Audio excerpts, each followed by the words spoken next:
నమస్తే, welcome to one India. ఇవాళ నేను ఒక మంచి ఫిల్మీ అప్డేట్తో మీ ముందుకు వచ్చాను. మాస్ మహారాజా రవితేజ సినిమా షూటింగ్కు మావోయిస్టుల వారోత్సవాలు అడ్డంకిగా మారాయి. ఆంధ్రప్రదేశ్ అల్లూరు సీతారామరాజు జిల్లాలోని చింతూరు ఏజెన్సీ ప్రాంతంలో రవితేజ సినిమా షూటింగ్ జరుగుతోంది. మైత్రి మూవీ మేకర్స్ నిర్మాణంలో శివ నిర్మాణ దర్శకత్వంలో తెరకెక్కుతున్న రవితేజ సినిమా షూటింగ్ను అర్ధాంతరంగా నిలిపివేశారు. మోతుగూడెం, పొల్లూరు, డొంకరాయి, సీలేరు పరిసర ప్రాంతాల్లో దాదాపు 20 రోజుల షెడ్యూల్ కోసం చిత్ర బృందం భారీ సెట్స్ను ఏర్పాటు చేసింది.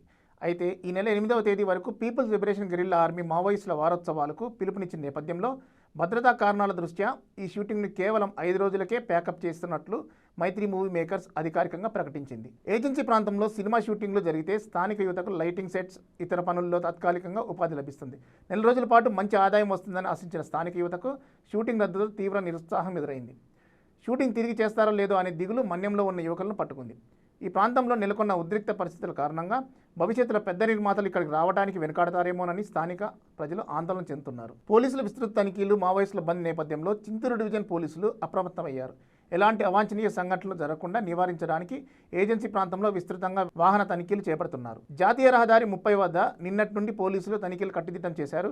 భద్రాచలం వైపు వెళ్లే వాహనాలను సైతం కూనవరం మీదుగా మళ్లిస్తున్నారు. వాహనదారులు ఎవరూ కూడా అర్ధరాత్రి ప్రయాణం చేయవద్దని పోలీసులు విజ్ఞప్తి చేస్తున్నారు. మొత్తం మీద మావోయిస్టుల వారోత్సవాల కారణంగా టాలీవుడ్ ప్రముఖ చిత్ర షూటింగ్ నిలిచిపోవడం ఏజెన్సీ ప్రాంతంలో చర్చనీయాంశమైంది. ఇదిలా ఉంటే మాస్ మహారాజ్ రవితేజ సరసన ప్రియా భవానీ శంకర్ హీరోయిన్గా నటిస్తున్నట్లు సమాచారం. ఈ చిత్రం ఒక క్రైమ్ థ్రిల్లర్ జానర్లో తెరకెక్కిస్తున్నట్లు తెలుస్తోంది. ఇందులో రవితేజ తండ్రి పాత్ర పోషిస్తున్నట్టు ఫిల్మ్ నగర్ టాక్. ఇక డైరెక్టర్ శివ నిర్వాణ ఇప్పటి వరకు తీసిన చిత్రాలని లవ్, రొమాన్స్ జానర్లోనే ఉన్నాయి. 2017లో నిన్ను కోరి చిత్రంతో డైరెక్టర్గా తన కెరీర్ను ప్రారంభించిన శివ్ ఆ తర్వాత టక్ జగదీష్, మజిలీ, విజయ్ దేవరకొండ, సమంత కాంబోలో ఖుషి చిత్రాలను తీశారు. తొలిసారి తన లైన్ దాటి కొత్త జానర్లో అంటే క్రైమ్ థ్రిల్లర్ను తీస్తున్నారు. మరి రవితేజ, శివ్ నిర్మాణ కాంబినేషన్లో వర్కౌట్ అవుతుందో లేదో వేచి చూడాలి.